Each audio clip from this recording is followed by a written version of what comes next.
교권 침해 사례가 여전히 줄지 않고 있는 가운데 충남도 교육청이 종합대책 마련에 나섰습니다. 대표 상담 전화를 운영하고 업무용 전화번호를 따로 지급합니다. 14일까지 합의가 이루어지지 않을 경우 충남을 포함해 전국 버스 노조가 15일 총파업에 들어갑니다. 버스 파업에 대한 시민들의 반응을 여론은지금에서 들어봤습니다. 서산시 승격 30주년을 축하하는 콘서트가 지난 주말 열렸습니다. 5,000명의 시민들이 참석한 가운데 지역 문화예술단체와 인기 가수들의 공연이 펼쳐졌습니다. 바닷속 경주로 불리는 태안 마도해역에서 올해 첫 수중 발굴 조사가 이뤄집니다. 지난해에 이어 올해도 많은 유물이 발굴될 것으로 기대됩니다. 헬로티비 뉴스 충남 지금 시작합니다.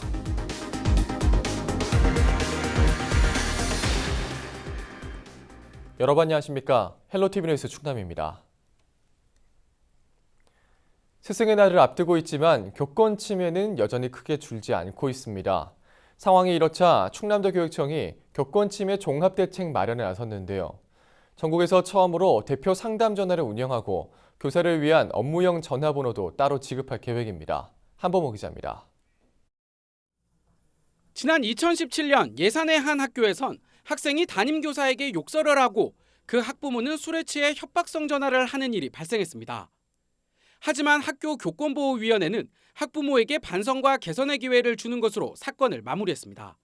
지난해 도내 한 중학교 수업 시간에는 학생이 여교사에게 신체 특정 부위를 가리키는 단어를 언급해 성적 수치심을 안겨주기도 했습니다. 최근 3년간 도내에서는 여전히 한 해 100건 안팎의 교권 침해가 발생하고 있습니다. 이 가운데 학생의 폭언과 욕설이 157건으로 가장 많았고 수업 진행 방해가 54건, 교사 성희롱이 19건이었습니다. 학부모에 의한 교권 침해도 22건에 달했습니다. 상황이 이렇자 충남도 교육청이 종합대책을 추진합니다. 김지철 교육감은 기자회견을 열고 먼저 전국 최초로 교권 상담 대표 전화를 운영한다고 밝혔습니다. 기존에는 교원이 직접 일일이 상담 담당자를 확인해 전화를 걸어야 했지만 13일부터 대표 번호가 운영돼 피해 상담 절차가 간소화됩니다. 종전에는 복합 상담이 필요할 경우 담당자들에게 사례별로 각각 전화를 걸어야 하는 불편이 있었으나 대표 전화로 전화를 걸면 심리 상담과 치료, 법률 상담, 초등 교권 상담, 중등 교권 상담과 바로 연결되어 상담을 할 수 있습니다. 전국 최초로 투폰 서비스도 지원합니다. 우선 희망자를 대상으로 교원들의 휴대전화에 업무용 전화번호를 추가로 부여하고 이를 근무 시간에만 이용할 수 있도록 해 일과 삶의 균형을 도모하겠다는 겁니다. 휴대전화를 통한 교원의 교권 침해가 지속적으로 발생 증가하고 있는 추세를 고려한 조치입니다. 국민 모두에게 그러하듯이 교원들 역시 저녁이 있는 삶, 주말에 휴식이 필요합니다. 내실 있는 수업으로 교사의 교육권과 학생의 학습권을 보호하고 학생들을 성심성의껏 돌볼 수 있는 마음의 여유를 위해 필요한 사업입니다. 또 도교육청은 학부모가 예고 없이 학교를 찾아 교사의 교육권과 학생의 학습권이 침해되는 경우를 막기 위해 방문 사실을 미리 알리도록 하는 예약제를 실시합니다. 학교 방문 예약제는 오는 8월부터 일부 학교에서 시범 운영한 뒤 다른 곳으로 확대할 계획입니다. 이 밖에도 올해 처음으로 교원 전원을 대상으로 배상 책임보험에 가입해 업무 수행 중 발생한 사고에 대한 손해배상과 법률 상담, 소송 비용 등을 지원할 방침입니다. 헬로티비 뉴스 한보호입니다.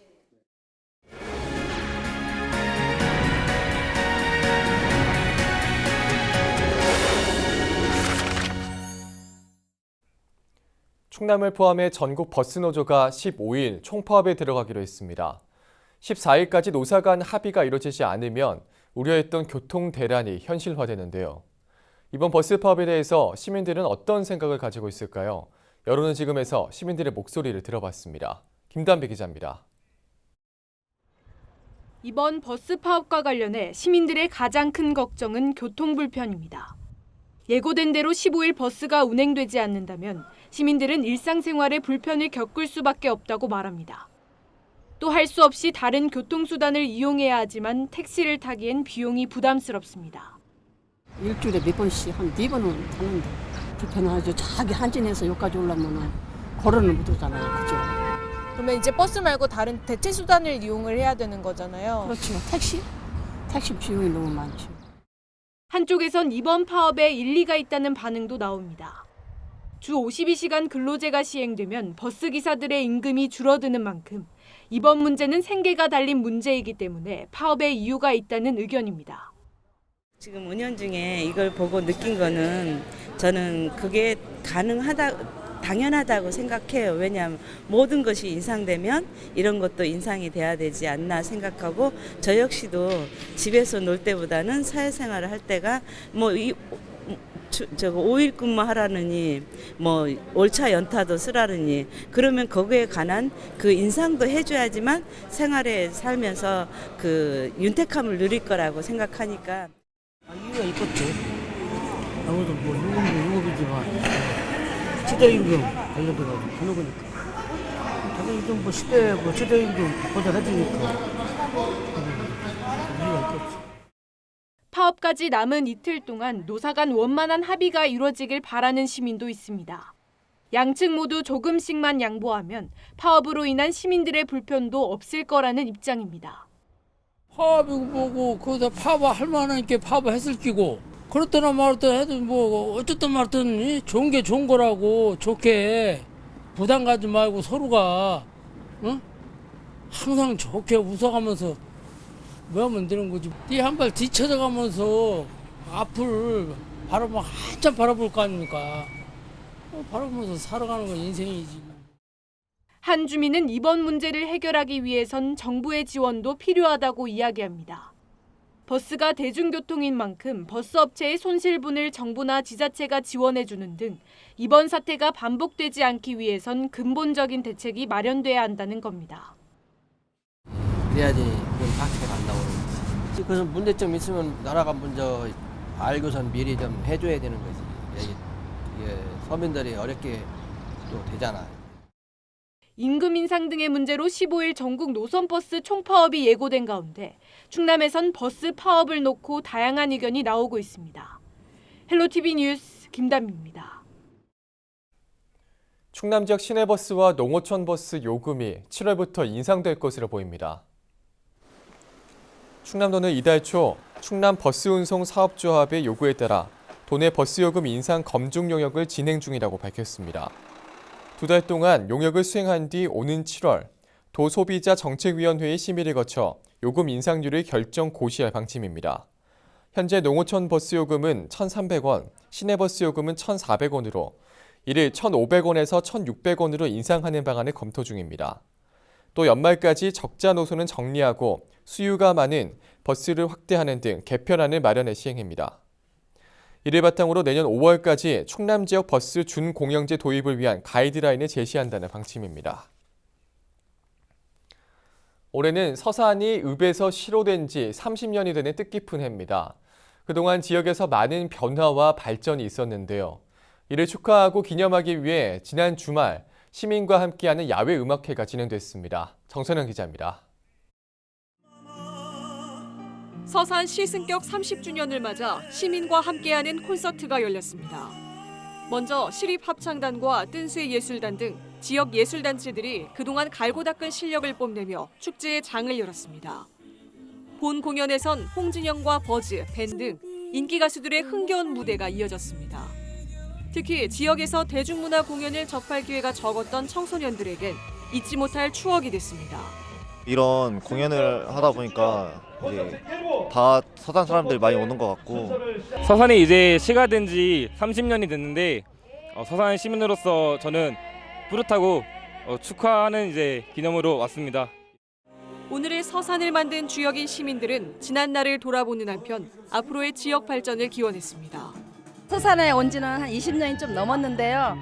처음 왔을 때는 잘 몰랐는데 시간이 흐르면서 보니까 너무 발전이 많이 됐고요. 살기도 좋고요. 정말 시 성격 30주년 된 거를 정말 축하하고요. 정말 살기 좋은 서산이 앞으로 더 발전이 됐으면 좋겠습니다. 1989년 1월 읍이었던 서산은 시로 승격되고 서산시, 서산군, 태안군 세 지역으로 분리됩니다. 1995년 1월 서산시와 서산군이 하나로 통합돼 지금의 모습에 이르게 됩니다. 이후 전형적인 농어촌의 갯마을이었던 서산은 인구 17만 8천여 명의 산업도시로 눈부신 성장을 이룹니다.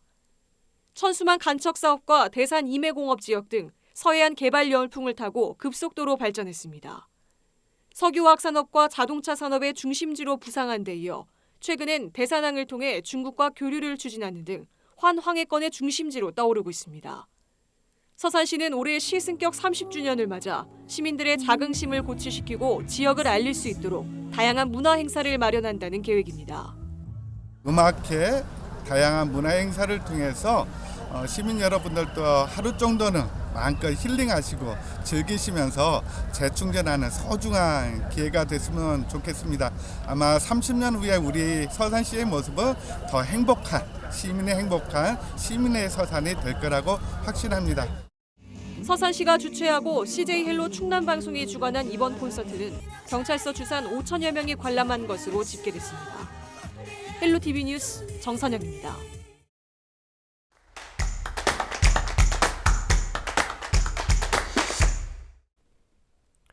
수중 유물의 보고인 태안 마도해역에서 올해 첫 수중 발굴 조사가 진행됩니다. 지난해에 이어 올해도 많은 유물이 발굴될 것으로 기대를 모으고 있는데요. 자세한 내용 국립해양문화재연구소 진호신 연구관 전화 연결돼 있습니다. 안녕하십니까? 네, 안녕하세요. 진호신 연구관입니다. 네, 반갑습니다. 자, 그럼 먼저 이번 발굴 조사 좀 어떤 식으로 이루어지게 되는지 계획부터 좀 알려주시죠. 네, 먼저 해저 발굴 유물의 이 특징은 육상 문화재 발굴과 비교하여 항상 위험이 따르고 예산, 장비, 인력이 훨씬 많이 투입이 됩니다. 이번 태안군 마도해역 수중 발굴 조사는 국립해양문화재연구소 서해문화재과에서 담당을 하고 직원들과 민간 잠수사들이 합동으로 2개월간 진행을 하게 됩니다. 수중 발굴의 방법은 역사적으로 침몰이 많았던 것으로 추정되는 해저면을 일정 구간으로 나누고 제토 장비를 투입하여 해저의 갯벌을 걷어내는 방식으로 문화재를 발굴하게 됩니다. 네. 자, 그럼 이번 조사에서 좀 어떤 점에 가장 중점을 두고 있는지, 또 어떤 유물이 발굴될 것으로 기대가 되는지 좀 궁금한데요. 네, 이번 수중 발굴의 가장 큰 중점은 태안 마도 앞바다에서 침몰된 고선박을 찾아내는 것입니다. 고선박이 발견된다면 선박 내에서 도자기라든가 역사적 정보가 담겨 있는 목간, 죽간으로 불리는 화물표, 그리고 각종 선정물, 정박기구인 닷돌, 그리고 선원들의 생활 도구들이 출토될 것으로 예상이 됩니다. 네. 자, 그러면 그동안에 이 마도해역에서 발굴됐던 유물들 좀 소개를 해주시면 어떨까요? 네네. 우리 마도해역 발굴은 2008년부터 진행됐습니다. 마도해역 수중 발굴에서는 고려시대 특산물 운반선 3척, 조선시대 세곡석 1척 등 총 4척의 고선박이 발견되었습니다. 네. 배 안에서는 선정부로 내용을 알 수 있는 화물표, 우리는 이걸 목간, 죽간이라고 하는데요. 그 밖에 청자, 백자 등 약 3,500여 점의 유물이 출토되었습니다. 또한 마도해역은 동북아 해상 실크로드상의 중간 기착지로서 고려시대 수도인 개경으로 가던 중국 송원대 상선이나 사신들이 정박하던 곳으로 유명한데요. 중국 송나라 사신들이 머물고 간 안흥정이라는 객관이 마도에 있었다고 역사 기록이 나와 있습니다. 네. 예, 이런 이유로 해서 마도해역에서는 중국 송원대 도자기들이 지금도 많이 출토되고 있습니다. 그리고 시청자 여러분께서도 잘 알고 계신 바와 같이 2007년 쭈꾸미가 도자기를 물고 온 것이 단초가 되어 고려청자 약 2만 5천 점을 발굴했는데요. 그 고려청자가 출토된 태안 대섬해역도 바로 마도 인근 해역에 위치해 있습니다. 네, 그렇군요. 자, 앞서도 살짝 언급을 하셨는데 이렇게 마도해역에서 수중 유물이 발굴되고 있는지에 대해서 왜 이렇게 좀 발굴되고 있는지에 대해서 다시 한번 설명 좀 해주시겠습니까? 네네. 태안 마도해역은 예로부터 건너기가 힘든 바다라는 의미로 어려울 난자를 써서 난행량이라고 불렀습니다. 그야말로 우리나라에서 가장 건너기 힘든 바다라는 뜻입니다. 그 이유는 태안반도가 서해상으로 깊숙이 돌출되어 있을 뿐만 아니라 이곳 해역에는 암초가 많고 연중 안개가 짙게 끼며 해저 지형이 원인이 되어 급조류와 너울이 발생하여 침몰 사고가 굉장히 많았습니다. 네. 이러한 빈번한 해난 사고를 극복하고 국가의 세곡 손실을 막기 위하여 우리 조상들은 이 일대에 안흥량 바닷길을 우회하는 불포 운하와 의항 운하를 굴착하기도 하였습니다. 이것만 보아도 마도 앞바다는 역사적으로 통행하기가 힘들고 침몰 사고가 많았다는 것을 알 수 있습니다. 네. 그 침몰 사고가 역설적이게도 오늘날에는 귀중한 우리 수중문화재를 발굴할 수 있는 중요한 계기를 만들어주고 있습니다. 네, 그렇군요. 자, 그러면 이 발굴 조사가 6월 말까지 예정이 돼 있는데 그 이후의 계획은 좀 어떻게 될까요? 네, 우리 국립해양문화재연구소 서해문화재과와 수중발굴단은 6월 이후에도 수중문화재의 보고인 태안 앞바다 일대에 대한 수중문화재 정밀 탐사와 민관 보호 협력 및 홍보 활동을 지속적으로 추진할 계획에 있습니다. 네. 자, 그럼 마지막으로 방송을 통해서 전하고 싶으신 말씀도 있을까요? 네네. 아시다시피 우리나라는 삼면이 바다입니다. 특히 서해안 지역은 갯벌이 많고 바다에서 고기잡이나 채취 작업을 하시다 보면 도자기나 고선박 등 문화재가 발견될 수가 있습니다.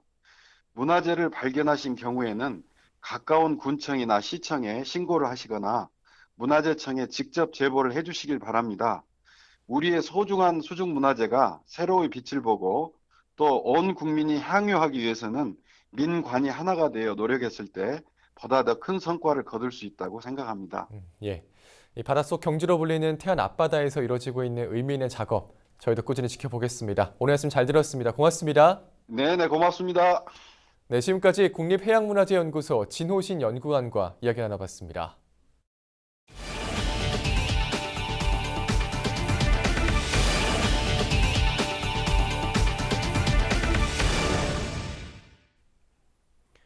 유튜브 같은 온라인 동영상 서비스가 가파르게 성장하고 있지만 지역성을 앞세운 케이블 방송의 필요성은 여전합니다. 급변하는 미디어 시장에서 케이블 방송의 역할과 방향성을 고민하는 자리가 마련됐습니다. 박은경 기자입니다. 지역에 기반을 둔 케이블 TV는 지난 25년간 이웃들에게 촘촘한 정보를 제공해왔습니다. 동네 날씨부터 행정 정보, 주변에서 일어나는 각종 사건 사고 등 지상파에서 5% 안팎으로 다루던 지역 소식을 다양하게 담아내 지방 분권에도 기여했다는 평가를 받고 있습니다.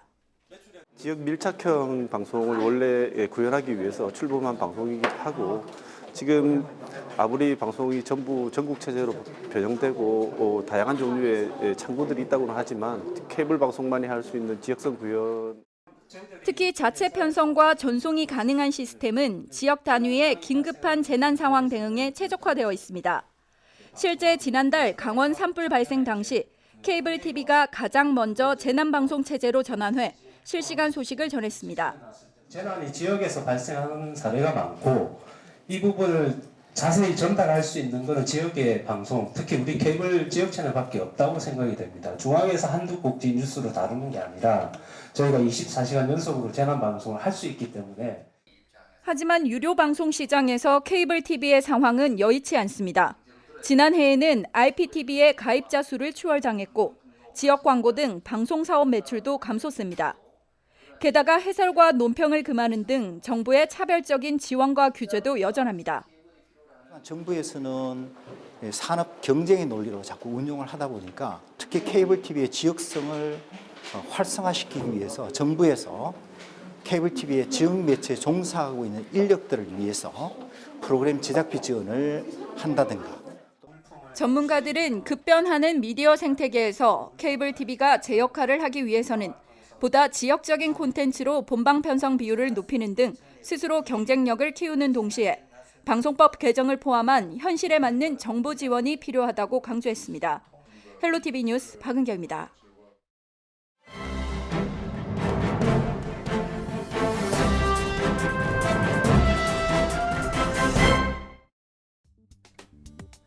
신문브리핑 먼저 굿모닝 춘천 기사입니다. 내년 준공을 목표로 추진된 내포 신도시의 인구 증가율이 내리막길을 걷고 있는 것으로 나타났습니다.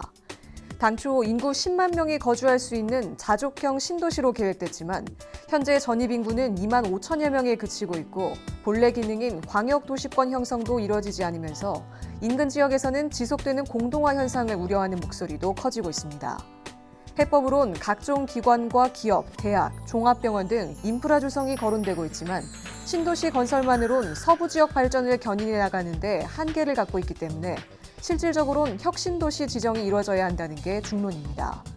충남도에 따르면 지난 3월 말 기준 내포 신도시 인구는 25,496명으로 2016년 대규모 아파트 단지 준공 이후 증가율이 큰 폭으로 떨어지고 있는 것으로 집계됐습니다. 이 때문에 도는 내포 스마트시티, 혁신 플랫폼, 자동차 대체 부품 인증 지원센터 조성과 대학, 종합병원 등 각종 인프라 마련에 사활을 걸고 있습니다. 그러나 병원의 경우 종합병원은 10만 명 이상, 대학병원은 30만 명 이상이 거주해야 입지 조건을 충족한다는 게 업계 설명입니다. 또 대학 조성은 충남대와 내포 캠퍼스 조성 협약을 체결하고 부지 매입 절차를 밟고 있지만 충남대가 세종 캠퍼스 조성을 동시 추진하겠다는 입장이어서 미뤄지고 있으며 구체적인 조성 계획도 확정되지 않았습니다. 특히 신도시 내 인구 증가율이 큰 폭으로 떨어진 데다가 전국적인 부동산 시장 침체까지 겹치면서 아파트 건설 계획을 갖고 있던 일부 기업들은 계획을 보류하거나 리턴한 것으로 전해졌습니다. 문제는 이처럼 내포 신도시가 침체기를 겪으면서 인근 지역에선 공동화 현상도 심화되고 있다는 점입니다. 신도시 내 인구 이동 현황을 살펴보면 홍성과 예산으로부터의 유입이 47.5%로 가장 많고 타시도 31.9%, 도내 시군 20.5% 등 순으로 집계됐습니다. 인근 지역 상권의 체감은 실제로 이보다도 더 크다는 지적이 나옵니다. 홍성읍에서 식당을 운영 중인 한 주민은 내포 신도시의 상권이 자리 잡은 뒤론 매상이 반토막 수준이라며 젊은 층은 더욱 보기 힘들어졌고 신도시 조성으로 인한 특수는 오히려 기대하기 어려워졌다고 말했습니다. 계속해서 굿모닝 충청 기사입니다. 서산 대산 석유화학단지에서 잇따라 발생하고 있는 각종 사고가 대형 화학사고의 전조 증상일 수 있다는 우려의 목소리가 제기됐습니다. 특히 사고에 대한 기업의 대응 및 시각에도 문제가 있다는 지적인데요. 서산시의회 안효든 의원은 13일 오전 본회의장에서 진행된 제242회 임시회 5분 발언을 통해 이에 대한 시 차원의 적극적인 대응을 주문하고 나섰습니다. 안 의원에 따르면 대산공단은 축구장 2,300개의 면적으로 연매출 5조 원과 함께 국세 및 영업이익 5조 원씩을 창출하고 있습니다. 하지만 지난 2018년 1월 롯데케미칼 1급 발암물질 벤젠 누출, 2월 하나토탈 거대 화염 발생, 5월 LG화학 폭발음과 검댕이 누출, 8월 현대오일뱅크 유해 유증기 누출, 11월 KCC 화재 등 대산공단 메이저 5사가 단 10개월 만에 돌아가면서 사고를 냈다는 게 안 의원의 설명입니다. 계속해서 안 의원은 대산공단 전체 산업 설비에 대한 정밀 안전 진단 실시 및 상시 감시 체계 구축, 대산공단 대기보전 특별대책 지역 지정 등을 맹정호 시장에게 촉구했습니다. 이에 대해 시 관계자는 화학물질의 경우 인허가나 지도 점검 모두 국가의 사무라며 환경부와 소방방재청 등 5개 정부 부처가 참여하고 있는 대산화학재난 합동방재센터가 해당 업무를 맡고 있다고 설명했습니다. 이 관계자는 또 시는 화학사고 발생 시 정보를 제공받아 주민을 대피시키고 수습 뒤엔 폐기물을 처리하는 정도의 권한만 가지고 있다며 안 의원의 요구에 대해 난색을 표했습니다. 지금까지 신문브리핑이었습니다. 다음 달부터 충남 지역 택시 기본요금이 500원 오릅니다. 충남도는 물가와 인건비 등 운송원가 상승에 따른 택시업계 경영난을 고려해 도소비자정책위원회 심의를 거쳐 6년 만에 택시요금을 인상한다고 밝혔습니다. 중형 택시 기준 2km 주행 시 기본 요금이 현행 2,800원에서 3,300원으로 17.8% 인상됩니다. 거리요금은 현행 150m당 100원에서 131m당 100원으로 조정됐습니다. 시속 15km 이하 운행 시 부과되는 시간요금과 심야 할증은 그대로 유지됩니다. 당진 탑동초등학교 개교 50주년 기념식과 동문 한마음 음악축제가 지난 11일 열렸습니다. 탑동초등학교 총동문회가 주최하고 탑동초 14회 동창회가 주관한 이번 행사는 학교 발전을 위해 노력한 동문들의 공로를 축하하고 음악을 통해 선배와 후배가 화합하기 위해 마련됐습니다. 이날 행사에는 동문과 당진 시민 등 3천여 명이 참여한 가운데 김혜연과 김용임, 강진 등 인기 가수의 공연과 다양한 문화 프로그램이 진행됐습니다.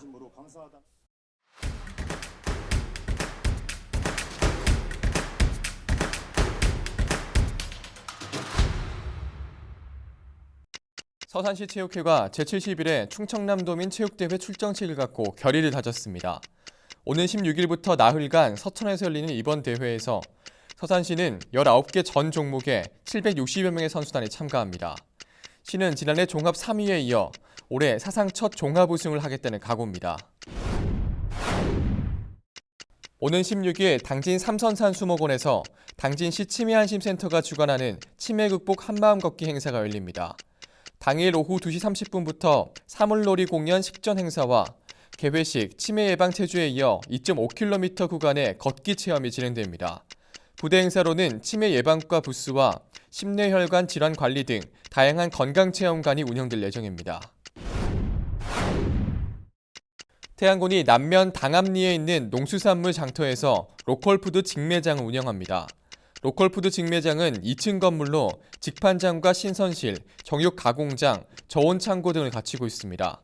현재 출하 협약을 맺은 287개 농가가 참여한 가운데 잡곡과 채소류, 과일, 축산물 등 240여 품목을 판매 중입니다. 제5회 예산군 청소년 축제가 오는 18일 오후 1시 윤봉길 체육관에서 열립니다. 예산군이 주최하고 예산군 청소년 수련관이 주관하는 이번 축제는 꽃 피우다라는 주제로 청소년들의 재능과 끼를 펼치는 장으로 마련됐습니다. 이날 축제에선 춤과 노래 경연, VR 체험, 가수 초청 공연 등 다양한 프로그램이 진행될 예정입니다. 태안군 자원봉사센터가 오는 21일 이원초등학교 관동분교에서 사랑의 건강간식 나눔 행사를 개최합니다. 이번 행사는 5월 가정의 달을 맞아 소외 지역 학생들을 위해 마련됐습니다. 봉사자들은 떡볶이와 어묵 등 간식을 만들어 나눠주고 저소득층 108가구에 열무김치와 깍두기를 전달할 예정입니다. 지금까지 25초 뉴스였습니다. 이어서 인사동정입니다. 양승조 도지사는 14일 오전 8시 30분 도청 정시 종합상황실에서 열리는 화랑훈련에 참석합니다. 맹정호 서산시장은 14일 오후 3시 도시재생 거버넌스 구축 민관산학 업무협약식에 참석합니다. 김홍장 당진시장은 14일 오전 11시 젖소 육성우 전문목장 준공식에 참석합니다. 김석환 홍성군수는 14일 오후 6시 30분 로야회관에서 열리는 5월 중 기관장 협의회에 참석합니다. 황성봉 예산군수는 14일 오전 10시 농업기술센터 교육관에서 열리는 삼광벼 계약재배농가 영농교육에 참석합니다. 가세로 태안군수는 14일 오후 2시 군청 집무실에서 열리는 태안군 태안우체국 산불감시 도우미 업무협약식에 참석합니다. 김동건 청양군수는 14일 오후 3시 청양문화예술회관 소공연장에서 열리는 청양사랑 인재육성 장학회 장학증서 수여식에 참석합니다.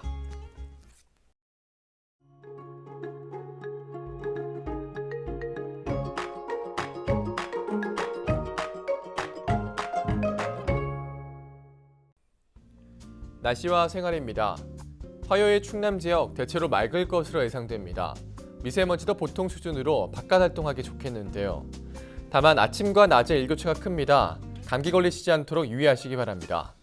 화요일 아침 최저 기온은 10도, 낮 최고 기온은 27도를 보이겠습니다. 자세한 우리 지역 날씨입니다. 아침 최저 기온은 청양이 10도, 당진과 서산, 태안 홍성이 12도, 예산이 13도를 보이겠습니다. 낮 최고 기온은 태안이 23도, 당진과 서산 25도, 홍성과 청양이 26도, 예산이 27도로 예상됩니다. 다음으로 생활지수입니다. 화요일 충남 지역 대체로 맑을 것으로 예상되는데요. 빨래하기 좋은 날이 되겠습니다. 다만 자외선 지수가 높습니다. 외출하실 때 자외선 차단 잘해주시기 바랍니다. 우리 지역 주간 날씨 살펴봅니다. 이번 주도 맑은 날씨가 이어지겠습니다. 고기압 영향으로 대체로 맑은 날이 많겠는데요. 기온은 평년과 비슷하거나 조금 높겠습니다. 이어서 우리 지역 바다 날씨 살펴봅니다. 서해 중부 해상 구름 조금 있겠고 서해 남부 구름 많겠습니다. 바다의 물결은 서해 중부 0.5m, 서해 남부는 0.5에서 1.5m로 일겠습니다. 지금까지 날씨 전해드렸습니다. 이상으로 뉴스 마칩니다. 여러분 고맙습니다.